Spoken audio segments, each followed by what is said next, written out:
ಈ ಹಿಂದೆ ಈ ಬೆಲೆ ನಿಗದಿ ಸಂಬಂಧಪಟ್ಟಂಗ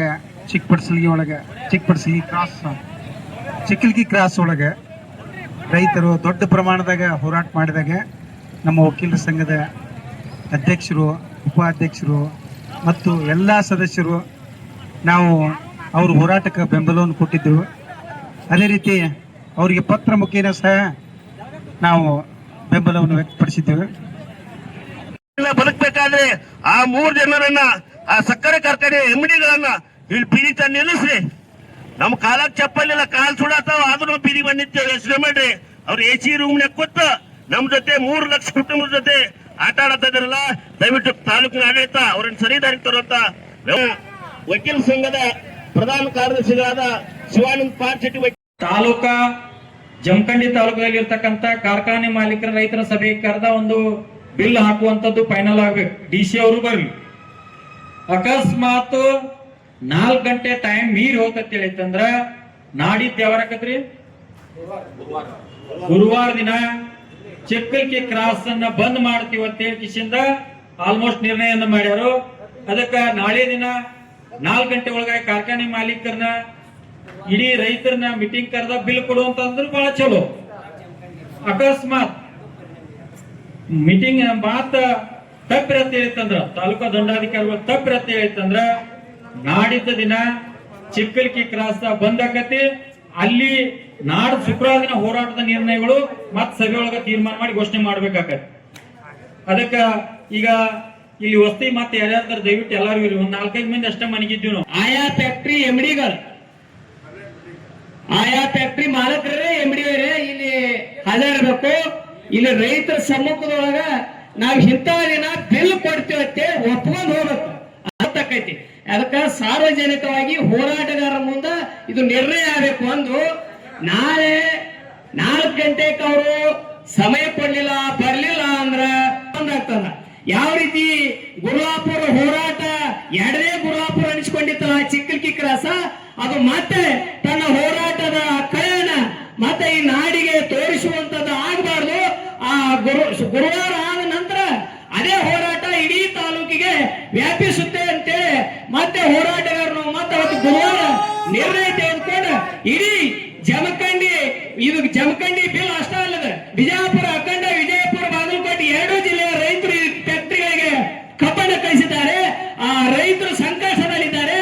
ಸಂಕಷ್ಟದಿಂದ ರೈತಲ್ಲಿ ಅಕ್ಕಿ ಕುದಿಸಿ ಅನ್ನ ಅದರೊಳಗೆ ಖಾರ ಆಗೈತೋ ಉಪ್ಪಾಗೈತೋ ಏನು ನೋಡ್ಲಾರ್ದ ತಿಂದ ಇವತ್ತು ನಿಮ್ಮೆಲ್ಲರ ಸರವಾಗಿ ಹೋರಾಟ ಮಾಡಕತ್ತಾರ. ನಾವು ಹೋರಾಟದ ಪರವಾಗಿ ಬೆಂಬಲ ಸೂಚಿಸ್ರಿ. ಯಾರು ಬೆಂಬಲ ಸೂಚಲ್ಲ ಅವ್ರು ನಿಜವಾಗ್ಲೂ ಹೇಳಿತನ ಹೋರಾಟಕ್ಕೆ ಬೆಂಬಲ ಸೂಚಿಸಬೇಕು. ನಿಮ್ಮ ಕಬ್ಬು ಹೋಗಿತ್ತು ಅಂದ್ರೆ ಬಂದ್ ನಿಂದಿರಬೇಕು. ಇದು ನಿಜವಾಗ್ಲೂ ಹೇಗೆ ಬೇಕೇ ಬೇಕು. ಎಲ್ಲಿಯವರೆಗೆ ಹೋರಾಟ, ಎಲ್ಲಿಯವರೆಗೆ ಹೋರಾಟ. ಕಬ್ಬಿನ ಬಿಲ್ಲನ್ನು ಕೊಡುವ ಸಕ್ಕರೆ ಮಾಲೀಕರಿಗೆ, ಕಬ್ಬಿನ ಬಿಲ್ಲನ್ನು ಕೊಡುವ ಸಕ್ಕರೆ ಮಾಲೀಕರಿಗೆ, ಬಿಲ್ಲನ್ನು ಒದಗಿಸಿದ ಇವತ್ತಿನ ಸರ್ಕಾರಕ್ಕೆ, ತಾಲೂಕಾ ಆಡಳಿತಾಧಿಕಾರಿಗಳಿಗೆ, ಜಿಲ್ಲಾಡಳಿತಾಧಿಕಾರಿಗಳಿಗೆ ಬೇಕೇ ಬೇಕು, ಬೇಕೇ ಬೇಕು. ಘೋಷಣೆ ಮಾತಾಡೋಣ. ಏನೇ ಬರಲಿ, ಜೈ ಕಿಸಾನ್, ಜೈ ಕಿಸಾನ್. ನಮಸ್ಕಾರ. ಜೈ ಜವಾನ್. ಏನೇ ಬರಲಿ, ಇಲ್ಲಿಯವರೆಗೆ ನಿನ್ನೆಯಿಂದ ತಹಸೀಲ್ದಾರ್ ಆಫೀಸ್ ಮುಂದ ರಾತ್ರಿ ಹಗಲ ಸೊಳ್ಳೆ ಕಡಿಸ್ಕೊಂಡು ಆಫೀಸ್ ಮುಂದೆ ಮನ್ಕೊಂಡ್ರು ಕೂಡ ಯಾವ ಅಧಿಕಾರಿಗಳು ಈ ಗಮನ ಸೆಳೆಲಾರದೆ ತಮ್ಮ ಅಧಿಕಾರದ ದುರ್ಬಳಕೆ ಒಳಗ ತಮ್ಮ ಕೆಲಸ ಮಾಡ್ಕೊತು ರೈತರನ್ನ ಮಾತಾಡಿಸಲಾರದೆ ತಾವು ನಿರ್ಲಕ್ಷ್ಯ ಮಾಡಿದ ಕಾರಣಕ್ಕಾಗಿ ರೈತರು ಇವತ್ತು ರಸ್ತೆ ತಡೆ ಮಾಡಬೇಕಾಗೈತಿ. ಯಾಕಂದ್ರೆ ಕಬ್ಬಿನ ಬಿಲ್ 4 ತಿಂಗಳದಿಂದ ಸರಿಯಾಗಿ ರೈತರಿಗೆ ಬಿಲ್ ಬಂದಿಲ್ಲ. ಸರ್ಕಾರದ ಒಂದು ಆದೇಶ ಐತಿ. ಏನಂತ ಆದೇಶ ಐತಿ ಅಂದ್ರಪ್ಪ, ಕಬ್ಬು 15 ದಿವಸದೊಳಗ ಬಿಲ್ ಕೊಡ್ಬೇಕನ್ನುವ ಆದೇಶ ಇದ್ರು ಕೂಡ 4 ತಿಂಗಳಾದ್ರೂ ಬಿಲ್ ಕೊಟ್ಟಿಲ್ಲ. ಅದೇ ಕಾರಣಕ್ಕೆ ಇವತ್ತ ರೈತರ ಬೀದಿಗೆ ಇಳಿದೀವು.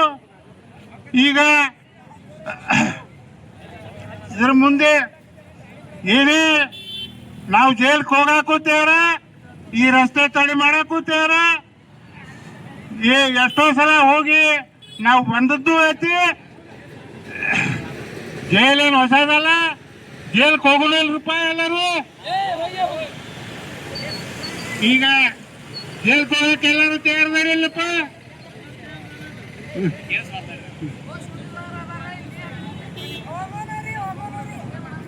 ಬಿಲ್ ಸಿಗ್ಬೇಕು, ರೈತರಿಗೆ ಅನ್ಯಾಯ ಆಗಬಾರ್ದು, ಸಾರ್ವಜನಿಕರಿಗೂ ಅತಿ ಬಂದೈತಿ. ಬಿಲ್ ಕೊಟ್ರೆ ಕೊಡ್ತಾರೋ, ಕೊಡದಿದ್ರೆ ಕಾರ್ಖಾನೆ ಸೀಜ್ ಮಾಡುವಂತ ಒಂದು ಪವರ್ ಕೊಟ್ಟಾರು. ಆ ಪವರ್ ನಾವು ಉಪಯೋಗಿಸ್ತು ಅಂತೇಳಿ ತಾವು ಹೇಳಿದ್ರು. ಅದಕ್ಕೆ ನಾವು ಏನು ಹೇಳಿದ್ವಿ ಅಂದ್ರೆ, ನೀವು ಕಾರ್ಖಾನೆ ತಂದ ಒಳಗೆ ಅರೆಸ್ಟ್ ಮಾಡ್ರಿ, ನಾವು ಇಲ್ಲಿಂದ ನಿಮ್ಮ ಕಚೇರಿ ಮುಂದಿಂದ ನಾವು ಹೋಗ್ತೀವಿ ಅಂತೇಳಿ ಹೇಳಿದ್ವಿ ಅವ್ರಿಗೆ. ಎಷ್ಟು ಮಂದಿನ ಅರೆಸ್ಟ್ ಮಾಡ್ಯಾರು, ಎಷ್ಟು ಮಂದಿನ ಅರೆಸ್ಟ್ ಮಾಡಿಲ್ಲ, ಅದನ್ನ ಬಂದು ತಾವು ಉತ್ತರ ಸರಿಯಾಗಿ ಕೊಡಬೇಕು. ಅದ್ರ ಮೇಗಿಂದ ನಾವು ಮುಂದಿನ ನಿರ್ಣಯಗಳನ್ನು ತಗೋತೀವಿ. ಯಾಕಂದ್ರೆ ಎಷ್ಟು ಮಂದಿನ ಅರೆಸ್ಟ್ ಮಾಡ್ಯಾರ ಹೇಳ್ಬೇಕು, ಅವ್ರಿಗೆ ಅರೆಸ್ಟ್ ಮಾಡುವಂತ ಆದೇಶ ಬಂದಿತ್ತು.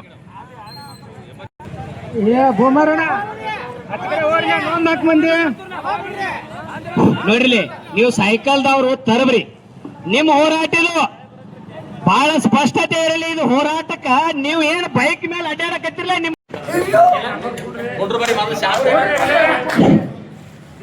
ನಮ್ಮ ತಾಲೂಕಿನ ಸಮಸ್ತ ರೈತ ಬಾಂಧವರಿಗೆ ನಮಸ್ಕರಿಸುತ್ತಾ, ಇವತ್ತಿನ ದಿನ ನಾವು 2ನೇ ದಿನ ನಮ್ಮ ಬಾಕಿ ಇರ್ತಕ್ಕಂತಹ ಏನು ಕಬ್ಬಿನ ಬೆಲೆ ಇದೆ ಅದನ್ನು ಪಡೆಯುವ ನಿಟ್ಟಿನಲ್ಲಿ ಧರಣಿ ನಿರತರಾಗಿದ್ದೀರಿ. ನಾನು ನಿನ್ನೆನೇ ಬಂದು ನಮಗೆಲ್ಲ ನಡೀತಕ್ಕಂಥ ಘಟನೆಯನ್ನು ನೋಟಿಸು ಯಾವಾಗ ಬಂತು, ಯಾವಾಗ ಜಾರಿ ಮಾಡಿದ್ವಿ, ಏನಾಯಿತು ಅಂತಕ್ಕಂಥದ್ದನ್ನು ನಿನ್ನೆ ದಿನನ ನಮಗೆ ವಿವರಿಸಿದ್ದಿದೆ. ಅದು ನಾವು ಯಾವಾಗೂ ರೆವಿನ್ಯೂ ರಿಕವರಿ ಅಂತ ಮಾಡಬೇಕಂತಂದಾಗ ಅದಕ್ಕೊಂದು ನಿಯಮ ಇರ್ತೈತಿ. ಆ ನಿಯಮದ ಅನ್ವಯ DC ಅವರಿಂದ ಏನು ನಮಗೆ ಇಮೇಲ್ ಬಂತು, ನಿನ್ನೆ ರಜೆ ಇದ್ದರೂ ಕೂಡ ಅದನ್ನು ನೋಟಿಸನ್ನು ನಿನ್ನೆ ಸಿದ್ಧಪಡಿಸಿ ಇವತ್ತಿನ ದಿನ ಜಾರಿ ಮಾಡ್ತಕ್ಕಂಥದ್ದು ಆಗಿದೆ. ಆಮೇಲೆ ಬೆಳಗ್ಗೆ ಮಾನ್ಯ AC ಅವರು ಕೂಡ ಬಂದು ಈ ವಸ್ತುಸ್ಥಿತಿಯನ್ನು ಮಾನ್ಯ DC ಸಾಹೇಬರಿಗೂ ಕೂಡ ಇದನ್ನು ಗಮನಕ್ಕೆ ತಂದಿದ್ದಾರೆ. ಬೆಳಗ್ಗೆ ಹೇಳಿದರು, ನಾ DC ಸರ್ ಅವರ ಗಮನಕ್ಕೆ ಬರ್ತೀನಿ ಅಂತ ಹೇಳಿ. ಇದು ಮೇಡಮ್ ಅವರು ನಾವು ಎಲ್ಲ ಮಾತನಾಡಿ ಇದನ್ನು ಮತ್ತೆ ಹೋಗಿ ನಾವಾಗಲಿ ನಮ್ಮ ಪೊಲೀಸ್ ಇಲಾಖೆಯ PSI ಅವರಾಗಿರ್ಬೋದು ಎಲ್ಲರೂ ಅದನ್ನು ಚರ್ಚೆ ಮಾಡಿ ಮಾನ್ಯ DC ಅವರಿಗೆ ಮತ್ತು SP ಅವರಿಗೆ ಎಲ್ಲರಿಗೂ ಕೂಡ ಗಮನಕ್ಕೆ ತರಲಾಗಿ ಮಾನ್ಯ DC ಅವರು ಕೂಡ ಈಗ ವಿವಿಧ ಕಾರ್ಖಾನೆಗಳ ಎಷ್ಟೆಷ್ಟು ಬಾಕಿ ಇದೆ ಅವರವರ MDಗಳ ಜೊತೆಗೆ ಸಂಪರ್ಕದಲ್ಲಿದ್ದಾರೆ. ಅದನ್ನು ಆದಷ್ಟು ಬೇಗನೆ ನೀವು ಅದನ್ನು ರೈತರ ಖಾತೆಗೆ ಜಮಾ ಮಾಡಬೇಕು. ಎಲ್ಲರೂ ಕೂಡ ಒಂದಿಲ್ಲ ಒಂದು ರೀತಿಯ ಸಮಸ್ಯೆಗಳಿಂದ ಬಳಲ್ತಾ ಇದ್ದಾರೆ. ಅವರು ತಮ್ಮ ಇಡೀ ವರ್ಷ ಬೆಳೆದಿರ್ತಕ್ಕಂತಹ ಬೆಳೆಯನ್ನು ಅವರು ತಮ್ಮ ಇದನ್ನು ಪೂರೈಕೆಯನ್ನು ಮಾಡಿರ್ತಾರೆ. ಅದಕ್ಕಾಗಿ ಭಾಳಷ್ಟು ಸಮಸ್ಯೆಗಳದಾವ. ನಮಗೆ ನಿನ್ನೆನೇ ಇಲ್ಲಿ ಈ ಜಾಗದೊಳಗೆ ನಮ್ಮ ರಾಜು ಅವರು ಒಬ್ರದ್ದು ಇದನ್ನು ಕೇಳಿದರು, ಸಮಸ್ಯೆ ಇದ್ದದನ್ನು ಹೇಳಿದರು. ಅವ್ರು ಕೂಡಲೇ ಹಾಗಂತೆ ಅವ್ರು ಬೆಳಿಗ್ಗೆ ಜಮಾ ಮಾಡಿದಾರೆ ಅಂತ ನೋಡ್ರಿ ರಾಜು. ಅವ್ರು ತೊಂದರೆ ಇದ್ದಾಗ ಮಾಡಿರ್ತಕ್ಕಂಥದ್ದು ಇದೆ. ಅದಕ್ಕಾಗಿ ಮಾನ್ಯ DC ಅವರು ಕೂಡ ಈಗಾಗಲೇ ಅವ್ರ ಜೊತೆಗೆ ಸಂಪರ್ಕದಲ್ಲಿದ್ದು ಅದನ್ನು ಆದಷ್ಟು ಬೇಗನೆ ಮಾಡಿ ಸಮಸ್ಯೆಯನ್ನು ಪರಿಹರಿಸ್ತೀವಿ ಅಂತೇಳಿ ಮಾಹಿತಿಯನ್ನು ಹೇಳಿದ್ದಾರೆ. ಒಂದು ಆದೇಶ ಬಂದಂತ ಹೇಳಿದಿರಿ. ಆದೇಶ ಪ್ರಕಾರ ಅವ್ರಿಗೆ ಕಾರ್ಖಾನೆ ಅವ್ರ ಮೇಲೆ ಏನ್ ಮಾಡಿರಿ?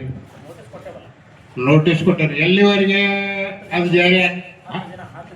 10 ದಿನಕ್ಕೆ ನಮ್ಮ ರೈತ ಬಂದವರು ಅಲ್ಲಿವರೆಗೆ ನಿಮ್ಗೆ ಏನ್ ಮಾಡಕ್ ಆಗೋದಿಲ್ಲ, ನಾವು ಎದ್ದು ಹೋಗೋದಿಲ್ಲ. ಈಗ ಸರ್ ಏನಾಗೈತ್ರಿ,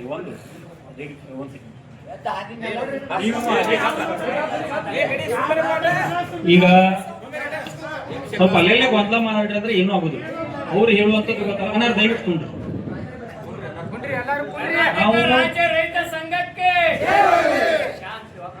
ನಾವು ನಿನ್ನೆ ದಿನಾನು ಹೇಳಿವು. ಅವ್ರು ಹೇಳಿದ್ರಲ್ಲ, ಒಬ್ಬರದ್ದು ಏನೋ ಸಮಸ್ಯೆ ಇತ್ತು, ಅವ್ರದ್ದು ಆರೋಗ್ಯದ ಸಮಸ್ಯೆ ಆಗಿತ್ತು, ದವಾಖಾನೆಯಾಗ ಅಡ್ಮಿಟ್ ಇದ್ರು. ಬಬಲೇಶ್ವರ ತಾಲೂಕಿನವ್ರತ್ತ ಅವ್ರದ್ದು ನಿನ್ನೆ ಏನೋ ಜಮಾ ಮಾಡ್ಯಾರತ್ತ ಹೇಳತ್ತಾರ. ಅದೇನು ತೊಂದ್ರೆ. ಇನ್ನ ಅದು ತಾತ್ಕಾಲಿಕ ಇತ್ತು, ಸದ್ದ ಅನಿವಾರ್ಯ ಆಗಿತ್ತು. ಆ ದವಾಖಾನೆಗೆ ಅಡ್ಮಿಟ್ ಇದ್ದ ಕಾರಣ ಒಬ್ಬರದು ಜಮಖಂಡಿ ಸುಗರ್ಸ್ದಿಂದ ಅದು ಕೊಟ್ಟಾರತ್ತ. ಸರ್ ನಾವು ಕೇಳ್ತಕ್ಕಂಥದ್ದು, ನೀವು ನೋಟಿಸ್ ಕೊಡೋದು ನಿಮ್ಮ ಪ್ರೊಸೀಜರ್ ಇದು ಮೊದಲ ಆಗ್ಬೇಕಾಗಿತ್ತು. ಇದು ನಮಗ 15 ತಿಂಗಳ ದಿನ ನಂತರ ಈಗ ಡಿಸೆಂಬರ್ ತಕ್ಕ ಕಳಿಸಿದ್ರು, ನಾವು ಜನವರಿ ಮಾಡ್ಬೇಕಾಗಿತ್ತು. SC ಮೇಡಮ್ ಅವ್ರು ಮಾಡ್ತಿರೋ, ನೀವು ಮಾಡ್ತಿರೋ, ನಿಮ್ DC ಅವ್ರು ಮಾಡ್ತಾರೋ ನಮ್ಗೆ ಗೊತ್ತಿಲ್ಲ, ನೀವು ಮಾಡ್ಬೇಕಾಗಿತ್ತು. ಈಗ ಏನೈತಿ ನಮಗ ನಿಮ್ ಪ್ರೊಸೀಜರ್ ಪ್ರಕಾರ ನಾವು ಹೋಗ್ತೀವಿ ಅಂತ ಹೇಳ್ತಾರ, ನಮ್ಮ ರೈತರಿಗೆ ಬಹಳಷ್ಟು ತೊಂದರೆ ನಡೆದ. ನೀವು ಏನ್ ಮಾಡ್ತಿರೋ ಗೊತ್ತಿಲ್ಲ. ನಿಮ್ ಮುಂದೆ ಯಾವತ್ತೇ ಮುಂಜಾನೆ ಆದ್ರೂ ನಾವು SC ಮೇಡಮ್ ಅವ್ರ ಮುಂದೆ ಹೇಳಿದ್ವಿ, DC ಅವ್ರನ್ನ ಇಮಿಡಿಯೇಟ್ಲಿ ಇಲ್ಲಿ ಕರೀರಿ, ಫ್ಯಾಕ್ಟ್ರಿ ಮಾಲಕರನ್ನ ಕರೀರಿ, ನೀವು ನಾಳೆ ಅಥವಾ ನಾಡದ್ ನಮ್ಗೆ ಬಿಲ್ ಜಮಾ ಮಾಡ್ತೀರಿ ಇಲ್ಲ ಅಂತಕ್ಕಂಥ ಸ್ಪಷ್ಟವಾಗಿ ಹೇಳಿರ್ತೇಳಿ ನಿಮ್ಗೆ ಹೇಳಿದ್ವಿ ನಾವು. ಅದಕ್ಕೆ DC ಅವ್ರು ಬರ್ತನಂದಾರೋ ಇಲ್ಲ ಅಂದಾರ. ಒಂದ್ ವೇಳೆ ನಮ್ಮ ರೈತರನ್ನ ಏನು ತಡೆದು ಆಗೋದಿಲ್ಲ ನಾವು. ಯಾಕಂತ ಹೇಳಿತಂದ್ರ ನಾವು ಎಷ್ಟೊತ್ತವ್ರು ಸುಳ್ಳು ಹೇಳಿ, ಯಾಕಂದ್ರೆ ಈ ಕಡೆ ಪೊಲೀಸ್ ಡಿಪಾರ್ಟ್ಮೆಂಟ್ ಅವ್ರನ್ನ ಉಳಿಸ್ಕೋಬೇಕು, ನಿಮ್ಮನ್ನು ಉಳಿಸ್ಬೇಕು, ಮತ್ತೆ ಇವ್ರು ನಾವೆಲ್ಲರೂ ಗುದ್ದಾಡಿ ಕನ್ವಿನ್ಸ್ ಮಾಡಿ ಹರ್ಯಾಂದಾಗ ಇಲ್ಲಿ ಕುಡಿಸಿದ್ದೆವು.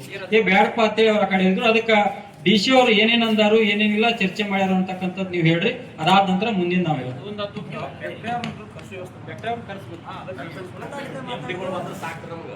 ಈಗ DC ಅವ್ರ ಜೊತೆಗೆ ಚರ್ಚೆ ಕೂಡ ಆಗಿದೆ, ಅದನ್ನ ಹೇಳಿದ್ದೀನಿ ನಾನು ಈಗಾಗಲೇ. ತಮ್ಗೆ ಆದಷ್ಟು ಬೇಗ ಅವ್ರ ಜೊತೆ ನಿರಂತರವಾಗಿ ನಾನು ಅವ್ರ ಜೊತೆ ಸಂಪರ್ಕದಾಗಿದ್ದೀನಿ, ಆದಷ್ಟು ಬೇಗನೆ ಮಾಡಿಸ್ತೀನಿ DC ಅವ್ರು ಹೇಳ್ಯಾರ. ಜೊತೆಗೆ ಅಲ್ಲಿ ಉಪಚುನಾವಣೆ ಇರೋದ್ರಿಂದ, ಅವರೇ ಅಲ್ಲಿ ಉಸ್ತುವಾರಿ ಇರೋದ್ರಿಂದ ಅಲ್ಲಿ ಸ್ವಲ್ಪ ಅವರಿಗೆ ಅಂದ್ರೆ ಬೇರೆ ಬೇರೆ ನಮ್ಮ ಚುನಾವಣಾ ವೀಕ್ಷಕರು, ಅಬ್ಸರ್ವರು, ಅವರು ಇವರು ಎಲ್ಲ ಬಂದಿರೋದ್ರಿಂದ ಸ್ವಲ್ಪ ಅವರು ಹೆಕ್ಟಿಕ್ ಇದೆ ಅವರಿಗೆ. ಅದಕ್ಕಾಗಿ ಅವರು ಅವ್ರ ಮಾಹಿತಿಯನ್ನು ನೀಡಿದ್ದಾರೆ. ಈ ಥರ ನಾವು ಅವ್ರ ಜೊತೆಗೆ ಸಂಪರ್ಕದಾಗಿದ್ದೀವಿ. ಆಮೇಲೆ ಇಲ್ಲಿ ಇಷ್ಟೊಂದು ರೈತರು ತಮ್ಮ ಆವೇಶವನ್ನ ಹೊರಗೆ ಹಾಕ್ತಾ ಇದ್ದಾರೆ, ಅದಕ್ಕಾಗಿ ಅವರಿಗೆ ಕೂಡಲೇ ಮಾಡಿಸ್ತಕ್ಕಂಥದ್ದನ್ನ ಕ್ರಮ ಕೈಗೊಳ್ತೇನೆ ಅಂತ ಹೇಳಿದರು. ಸರ್ ಇನ್ನೊಂದು ಮಾಡಿ, ನೀವು ಸ್ವಲ್ಪ ತಹಸೀಲ್ದಾರ್ ಇದ್ದೀವಿ, ನಾಳೆ ನಿಮ್ಮ ವ್ಯಾಪ್ತಿಯ 3 ಫ್ಯಾಕ್ಟ್ರಿ ಮಾಲಕರ ಕರಿ, ನಾವು ರೈತರು ಅವ್ರು ಏನೇನು ಸಮಸ್ಯೆ ಅವ್ರಿಗೆ ನಾವೇನು ಟೆರರಿಸ್ಟ್ ಅಲ್ಲ, ಅವ್ರಿಗೆ ಕಬ್ಬು ಕೊಟ್ಟಿವಿ ನಾವು ಅವ್ರನ್ನ ಅವ್ರ ಬಂಧುಗಳೇನು ಅವ್ರಿಗೆ ಧಿಕ್ಕಾರ ಹಂಗೆ ನಮ್ದು ಕೂಗಂತ ಸಂಸ್ಕೃತ ಅಲ್ಲ, ನಾವು ಕೂಗಂಗೂ ಇಲ್ಲ. ಅವ್ರಿಗೆ ನಮ್ ಕುಂಡ್ರು ಯಾಕಂತ ಹೇಳ್ತಾರೆ ಇದೇ ರೀತಿ ನೀವು ಏನ್ ಮಾಡತ್ತೀರಿ, ಅವ್ರಿಗೆ ಹೇಳ್ತೀರಾ, ನೀವು ಒಪ್ಕೊಂಡು ಅವ್ರು ನಿಮ್ಮ ಮುಂದೆ ಏನ್ ಹೇಳ್ತಾರೋ ನಮ್ಗೆ ಗೊತ್ತಿಲ್ಲ. ಅದಕ್ಕೆ ಇಲ್ಲಿ ನಿಮ್ಮ ಆಫೀಸ್ ಒಳಗೆ ಮೀಟಿಂಗ್ ಏರ್ಪಾಟ್ ಮಾಡ್ರಿ.